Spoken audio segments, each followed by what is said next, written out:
Okay. Oh, great. Yeah. But So at least we chat a little bit. yeah, and we should continue. Okay. Yes, yes, absolutely. After your paper. We need to Uh, connect, right? yeah. So Larissa, I'm opening. Okay, thank you very much. Good afternoon again. And I'm delighted to open this mini session. And unfortunately, it became even briefer than it was supposed to be. This is the 150th anniversary of Scriabin's birthday. And our speaker is Alec Wood, who is a PhD candidate at Yale. And he holds degrees from St. Louis University and from Grinnell. Now, his research explores the issues of rhythm and temporality in Russia at the van de Sekel and up to the Stalin's death. I see the date. And he already presented at the chapters of AMS and the SMT meetings.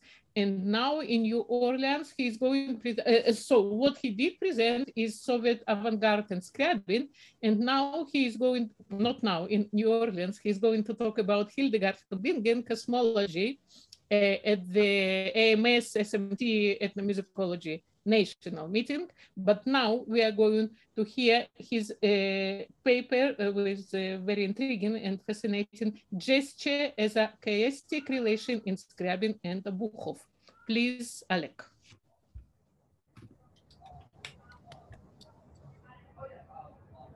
Thanks so much for the introduction. See if I can share my screen. Okay.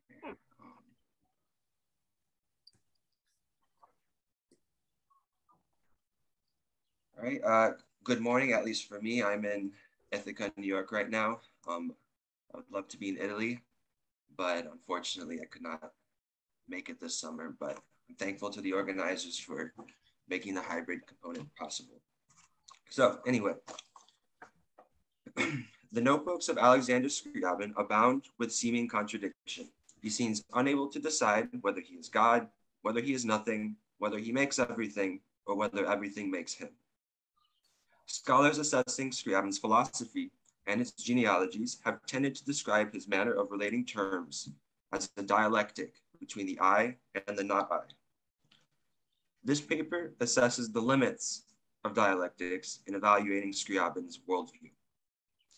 By emphasizing the influence of Vladimir Solovyov on Scriabin, I instead insist on the centrality of the chiasmus as a manner of relation in Scriabin's music and writings.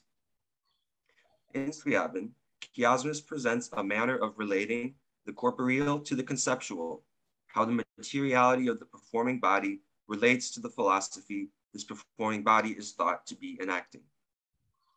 While the chiasmus pervades his work in many ways, the focus here is especially on how it manifests in the use of gesture in his late music.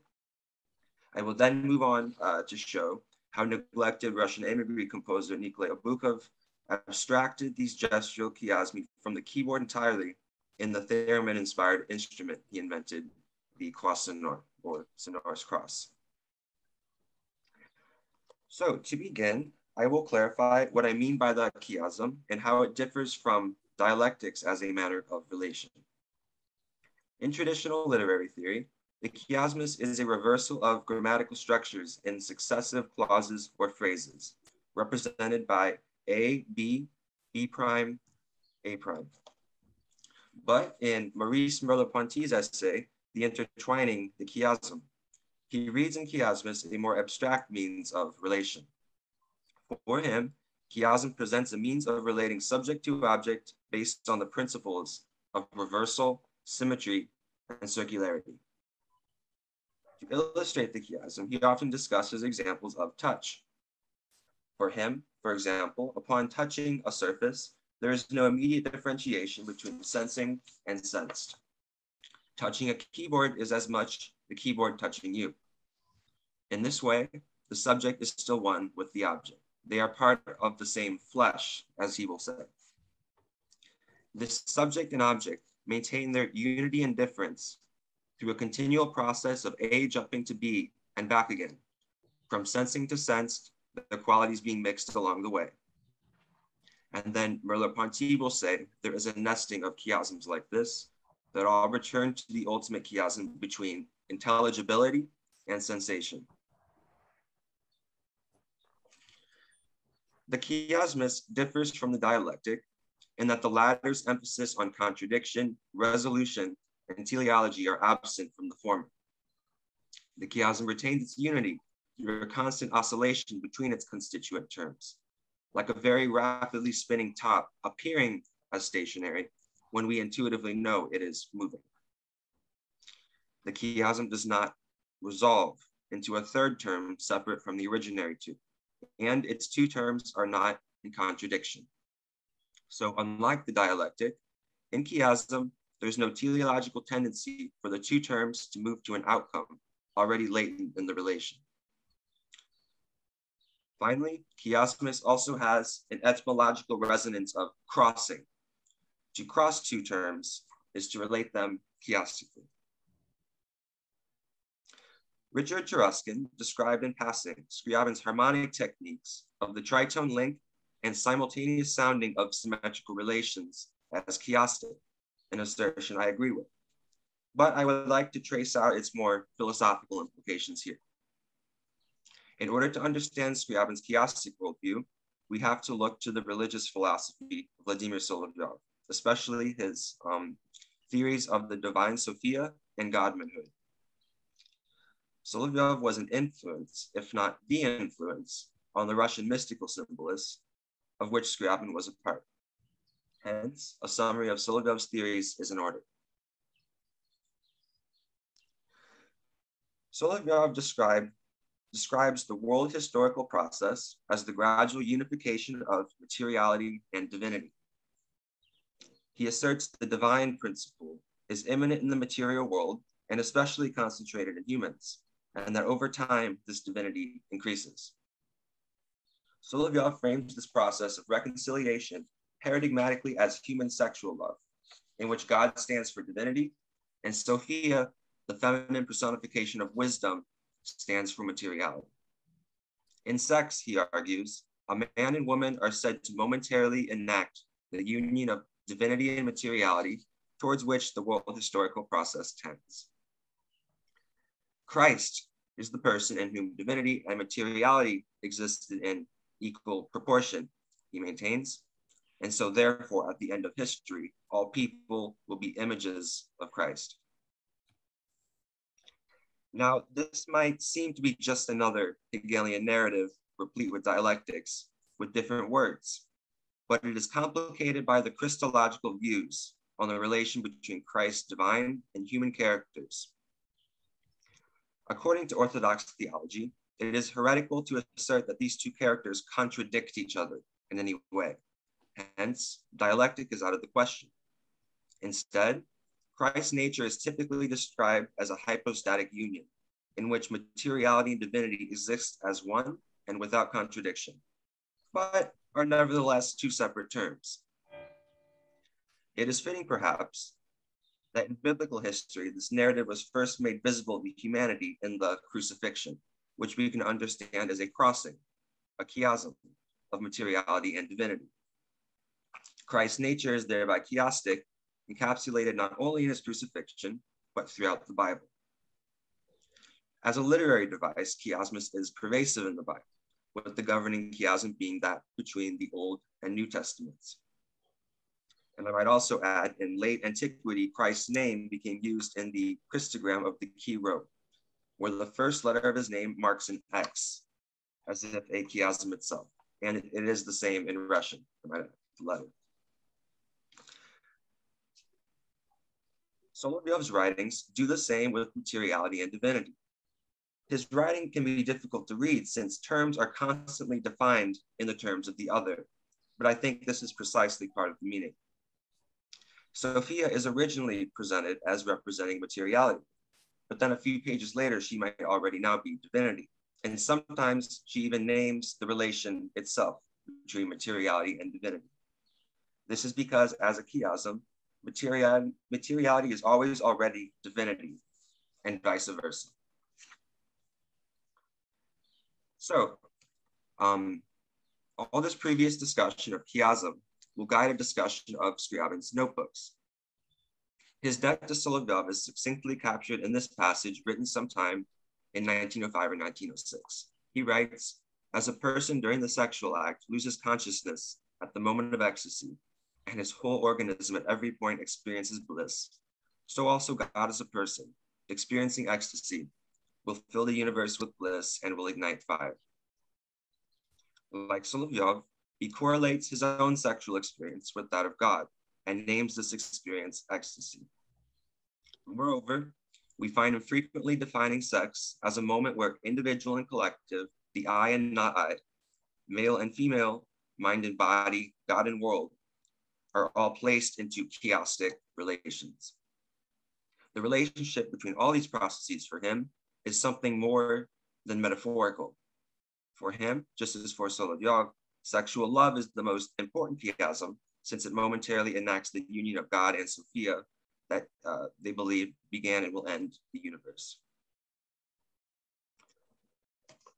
One of the most important ways I think Scriabin describes this chiasm is through vibration, in a section of his notes from 1905 or 1906 entitled Explanation of Vibration. Here, Scriabin defines vibration as a means of both relating successive states of consciousness to each other and relating two separate consciousnesses. He writes, quote, "The upsurge of this struggle defines the qualitative content of the state I am experiencing, for example, of different colors, as of a different quality of vibrations in a unit of time. Things are distinguished from each other according to the upsurge of the activity, so to speak, by the quantity of vibrations in a unit of time. Every given moment in history is a negation of the whole of the past of humanity." Shortly after this passage, he writes about how vibration furnishes a model of unity and multiplicity. He writes, "Vibration is the connection between states of consciousness and is the sole material. Their apparent oscillation gives us a scheme of oppositions and of their identity in vibration." And to the same point, quote, "In a vibrational movement, the maximum points of each oscillation are moments and can be perceived only as boundaries of an oscillating movement," end quote. I read Scriabin's definition of vibration as a chiasm because unity is achieved not through synthesis of terms, but through the acceleration of the oscillation between them. His use of the term opposition here might make us think dialectic, but we will see shortly why I don't think this reading works. One passage features a chiasmus in the more restricted literary sense. He writes, quote, "I am nothing, I am everything, I am the unity and the uniform multiplicity within it," end quote. Now, in Solovyov's metaphysics, multiplicity is associated with materiality and nothing, because all that is God and is therefore one. In this sense, in Solovyov, materiality can effortlessly slide in to stand for multiplicity.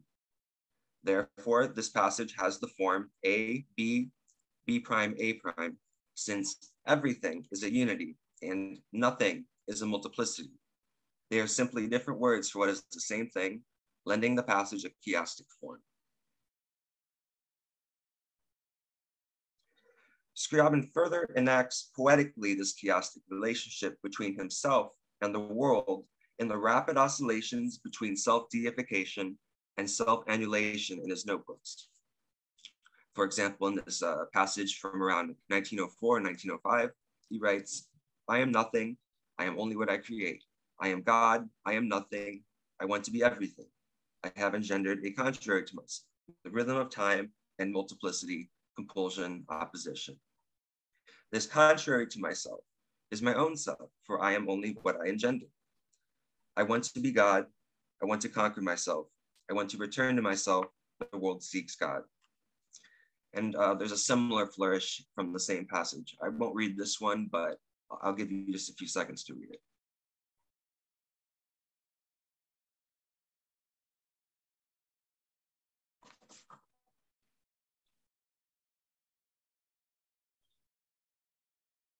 Okay, so his word choice in the first passage here, contrary and opposition, may suggest a dialectical reading. But I think that while the content is dialectical, the form is not. Chiasm is enacted here in the quick, matter-of-fact oscillation between seeming opposites in streams of bullet point-like sentences. This form suggests that his relations are not dialectics necessitating a synthesis, but conceptual pairings in which one is always already the other, with no contradiction. While he speaks of contradiction, the manner of delivery suggests a lack of contradiction. In this sense, his prose presents the terms of dialectics only to undercut it in the same breath, as if enacting the collapse of dialectics into chiasmus.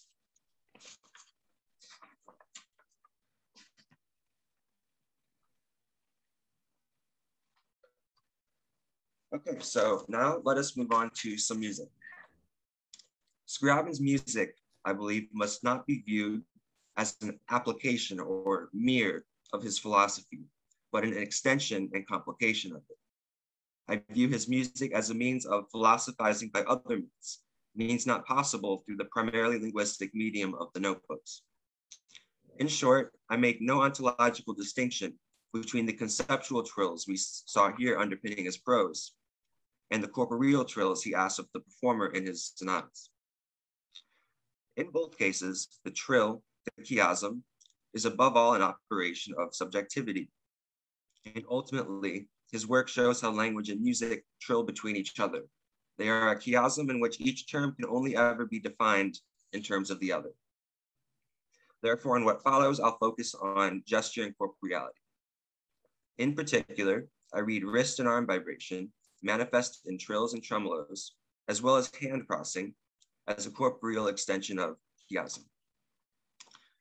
So the 4 examples I'd like to discuss are Prometheus, passages from Prometheus, Sonatas 7 and 10, and Vers la Flamme. And I will discuss them in that order. So in Prometheus, the moment where the piano reaches the highest register features a gradual rise via harp-like movements, culminating on the second highest key of the piano, where it then embarks on a scintillating descent of flight gestures marked aigu fulgurant. So let me go ahead and play this for you.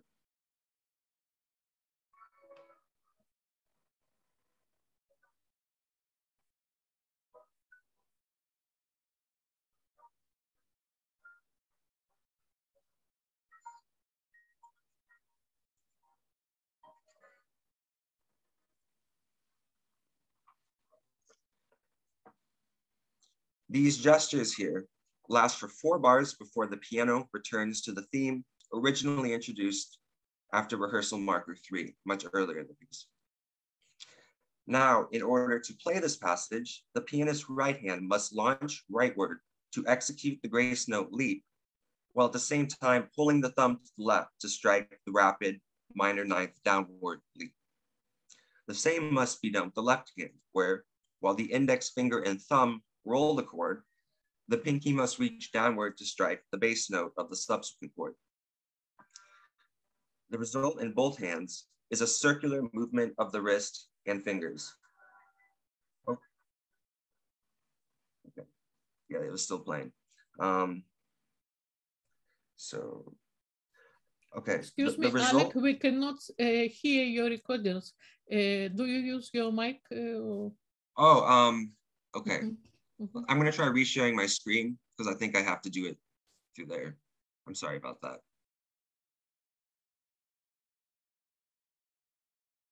Okay, yeah, I didn't check the share audio box. Let's do that again.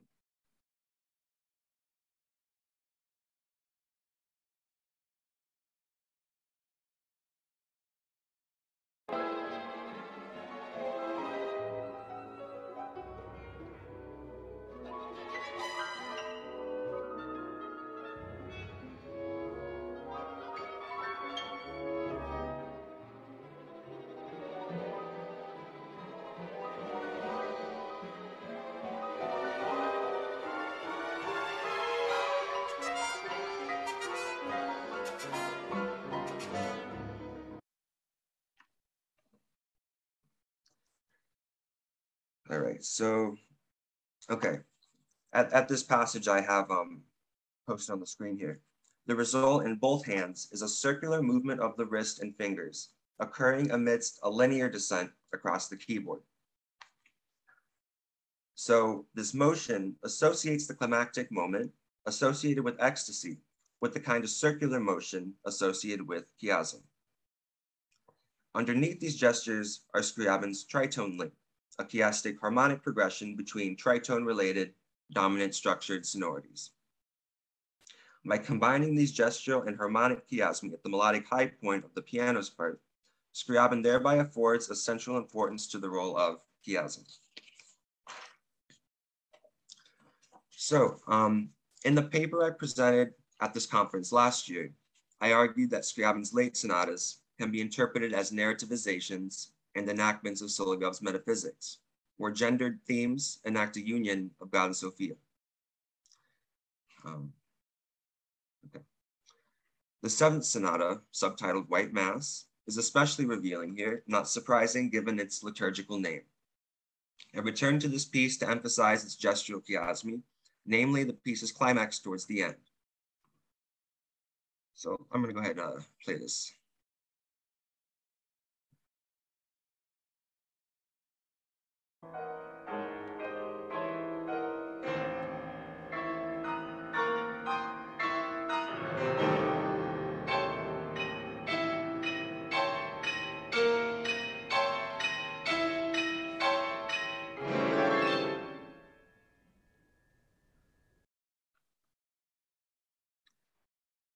Understanding this sonata as a mass, a liturgical narrative, this high point corresponds to communion, which in Orthodox theology is the moment where recipients become icons of Christ, temporarily reconciling the materiality and divinity within themselves. In biblical historical interpretations of the Orthodox liturgy, such as in Germanus of Constantinople or Nicholas Cabasias, the moment of communion moreover corresponds to the death of Christ, and therefore his crossing of materiality and divinity. As such, the moment of communion is also a chiasm. Gesturally in the sonata, it is exactly the moment where the pianist's hands cross as they catapult into a register that cannot be represented. As I think it is implied, this chord continues to roll above the piano's highest register. It is through a moment of hand crossing that Scriabin exposes a limit of representation, achieving in pianistic gesture the same impulse that, according to Simon Morrison, underlies the composer's belief the mysterium could never be represented. In sum, with this moment, Scriabin establishes not only a parallel, but a continuity between the relation of the pianist's hands to each other and the relation of God to Sophia. The most encompassing application of gestural chiasmy is in the 10th sonata. In this piece, what begins a wrist oscillation attached to a neighboring figure is gradually accelerated and mapped onto increasingly larger spaces.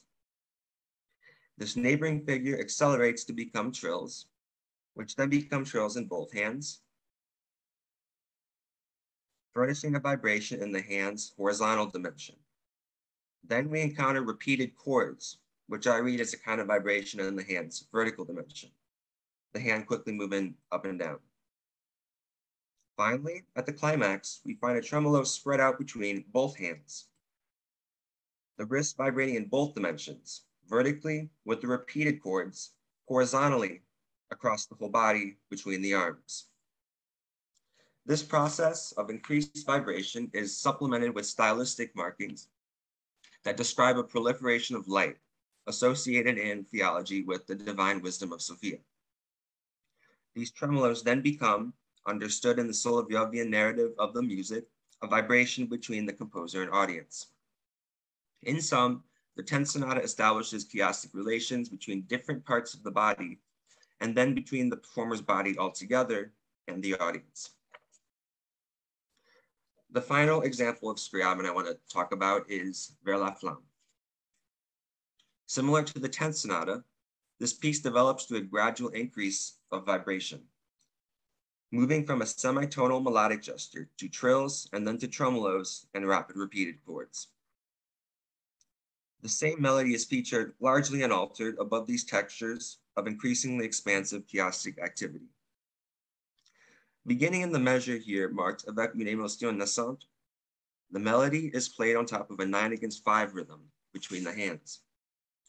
Each wrist is executing minor rotations, but with an off-kilter rhythm that prevents their synchronicity.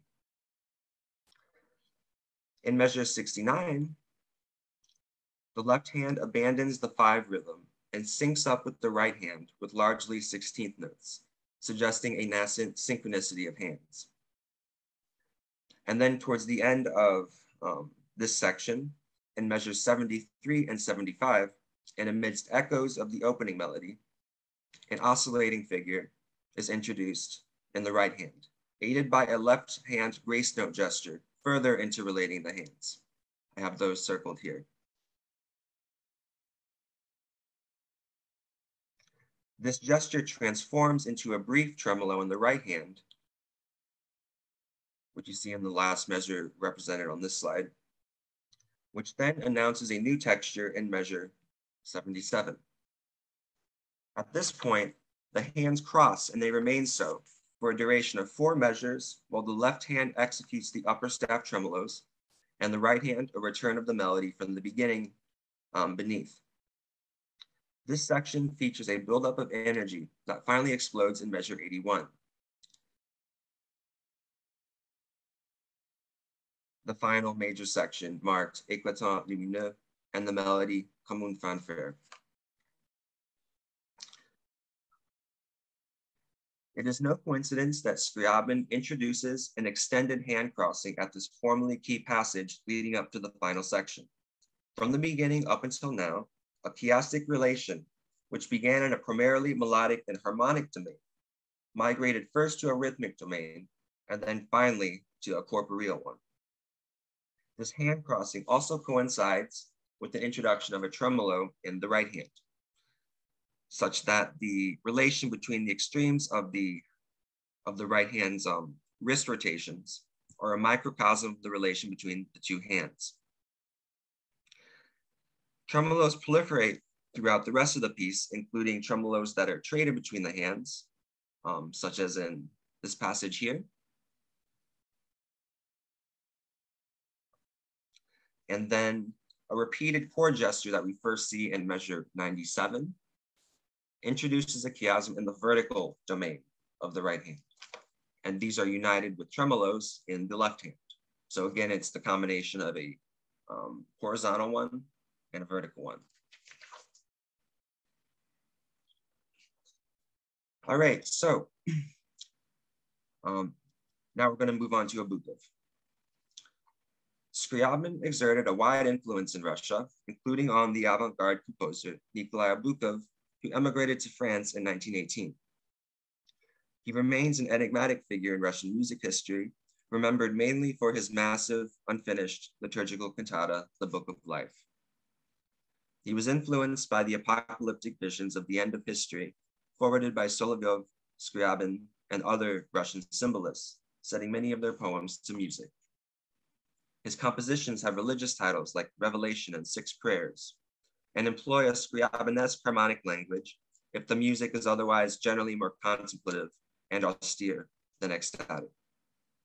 Among other things, he was the inventor of several early electronic instruments, including the croix sonore, modeled largely after the theremin. This instrument operates largely the same way as the theremin, the main difference being its appearance. It looks like a cross attached to a brass ball, as you see here. Constructed first in 1926, an improved version was introduced in 1934.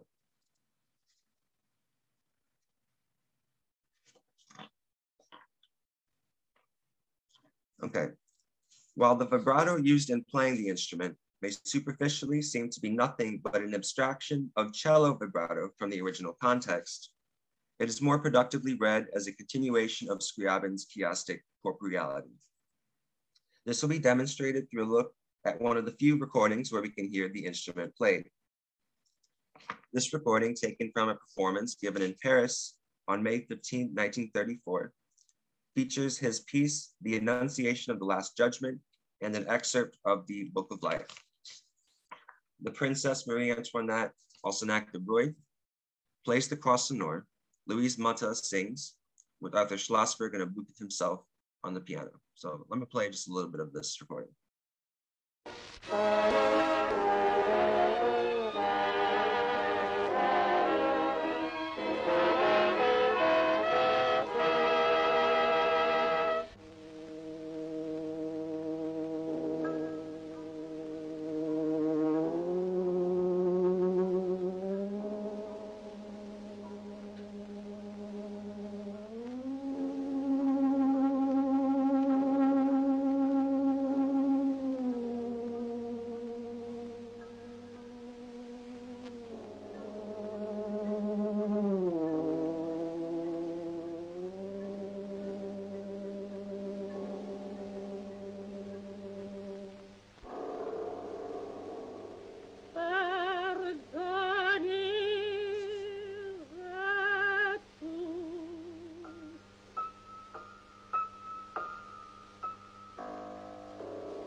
As we know from Orthodox theology and its treatment in Solovyov, the cross presents a chiasm of materiality and divinity. Here, as the performer's hand vibrates in front of the cross, it establishes within the boundaries of the hand the same dynamics present in the cross.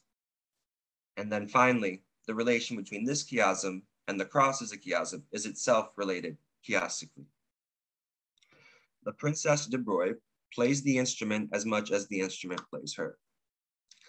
It is also noteworthy that Obukhov asked exclusively women to play the Croix Sonore, which in this performance, for instance, amounts to asking the Princess de Broglie to take the place of the divine Sophia in relation to the cross. These chiasms radiate out further from the cross to encompass the other performers. At points in the performance, the singer crosses her arms across her chest. Two pianists, their pianos mirroring each other, establish yet another such relation. I cannot embark on a more granular analysis of the piece in the space of this paper, so to sum up, the Croix Sonore as an instrument organizes a network of chiasms that relate parts of the body to one another and then bodies to each other. What Scriabin originally forwarded as a corporeal device specific to piano performance is here spread out over the choreographies of several performers. And so to wrap up, the lineage traced here from Solovyov to Scriabin to Obukhov demonstrates how philosophy is an activity that traverses both music and language. Music can be a form of philosophy when language does not suffice to describe the issues at stake. And to be clear, with this paper, I did not intend to agree with or advocate for any of the philosophies in question. I agree with the notion of chiasm as a critique of dialectics, but unlike Merleau-Ponty and phenomenology in general, I do not hold consciousness to be necessarily intentional, and I think we have less access to objective reality than he argues. I also think Solovyov's, Scriabin's, and Obukhov's philosophies are indebted to a gender essentialism and reify men as subjects and women as objects. The chiasm requires symmetry, but relations of power between men and women in modern Europe have historically been anything but symmetrical. My primary intent with this paper was to show how music can serve as a form of thought when language does not suffice, whether or not we agree with the philosophies the music is forwarding in question. And what Scriabin helps us illustrate so well is how music does not just represent or mirror thought, but engages chiastically with it. Thank you.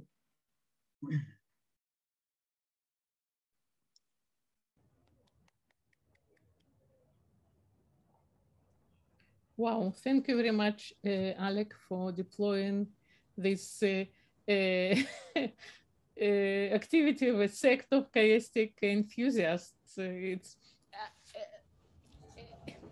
as insane as it may be read, but it sounds quite persuasive when we are talking about Scriabin with his ideas and Obukhov. And there was another individual that you mentioned in your abstract, like Chirechny. Are you talking about Theremin? Theremin, of course. Yeah.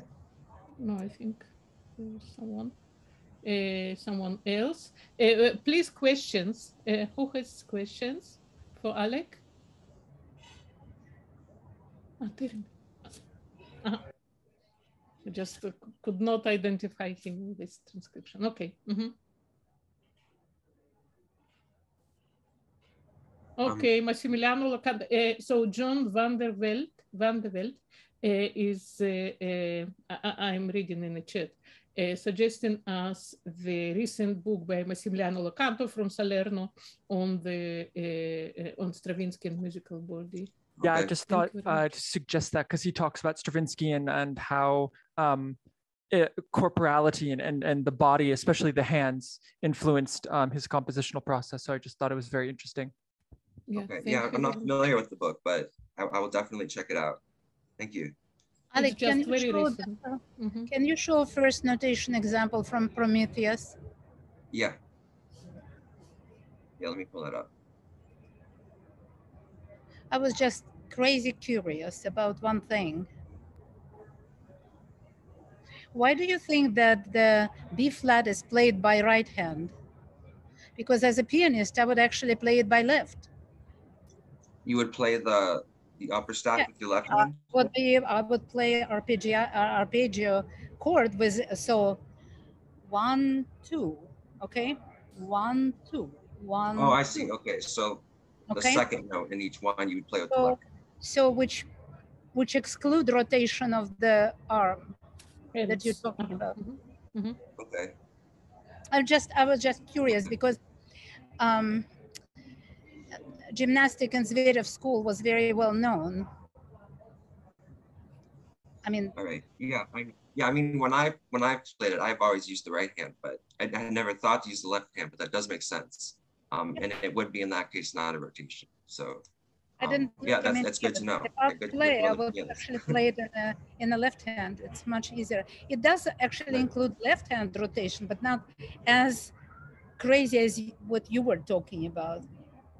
And I also thought that some of the example that you showed, on one hand, it is about chiasm and so forth. On the other, he's very clear resolving his old diminished harmonies right there, right at the moment. It's incredibly, it speaks about harmonic training, harmonic progression training that took place in Russia, where everybody were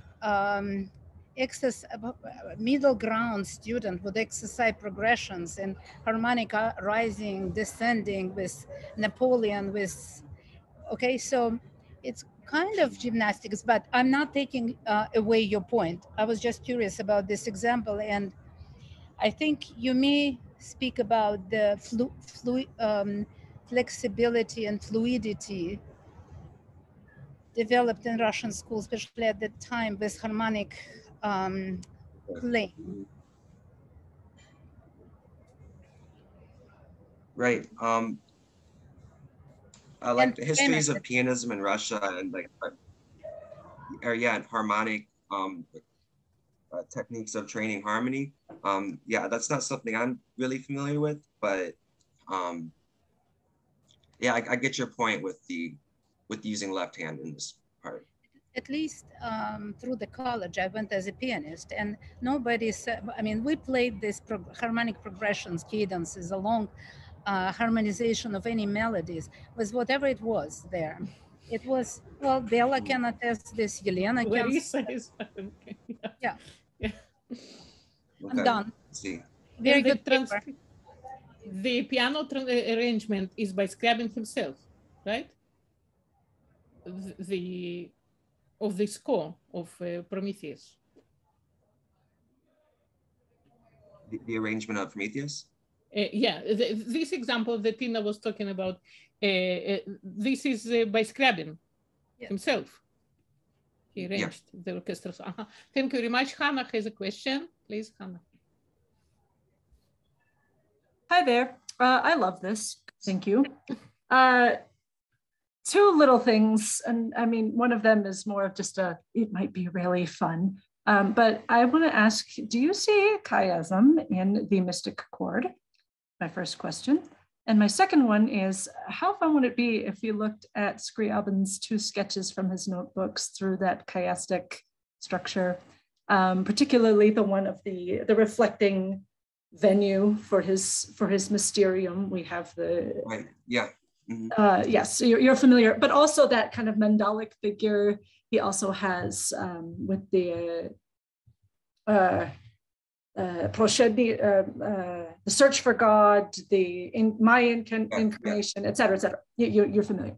It would be really fun to see if we could visually assess, as well as sonically, et cetera, the chiastic structure in Scriabin's work. And I feel like the mystic chord and those 2 sketches might be a great venue into that. Yeah. Right. So I think like we could depart from Richard Truscan's point to get there. I do think it does have something to do with chiasm here. If we're understanding, as many do, a mystic chord as a kind of outgrowth of alter dominance from late Romantic idiom. Yeah, although one thing that's interesting about the mystic chord is it's like almost perfectly symmetrical except one note, right? It's a whole tone scale, you just change one. So it kind of throws a tiny little dent in like the perfect symmetry you're looking for. But in any case, the chord, like, especially in the late sonatas here, like thematizes the notion of symmetry in general. So it's in play. With the sketches, the temple, for instance, one thing I noted, and I don't know how much is pushing it, but I think he has on the ring, which would be like at the level of the lake, there's 12 pillars, right? And then at the top, there's 6. And I'm like, is the 6th the mystic chord? I don't know. But that is like one hunch I had. But yeah, with the, and it is built on a lake so that it would reflect, right? So there's definitely that symmetry, and it was, I think I would. Symmetry, except not, because the reflection of the lake is indeed simply reflection, which I think does sort of echo that mirror image of Christ's allegory, or an allegory, metaphor, or conceit, construction of Solovyev. Right, and one other thing, one other thing I was told, I don't know if Scriabin was aware of this, but in certain regions of Tibet where like he was planning to construct this temple, lakes are associated with death. And so I if that were something he knew about and that guided his reasons for wanting to build it in a lake, I don't know, but in any case, it would relate it further to like, yeah, and there are other sort of like baptismal associations with, I'd say maybe even the city of Kitezh, in Russian history as well. So yeah, some really cool points of departure there, less sonic and more visual, but still interesting nonetheless. Thank you. Yeah, thank you so much for your questions and points. Thank you very much. Any further questions? No questions. So please let me thank Alec for such a fascinating exegesis of a chiastic device and mythology in Scriabin. Thank you very much, and congratulations. Thank you so much.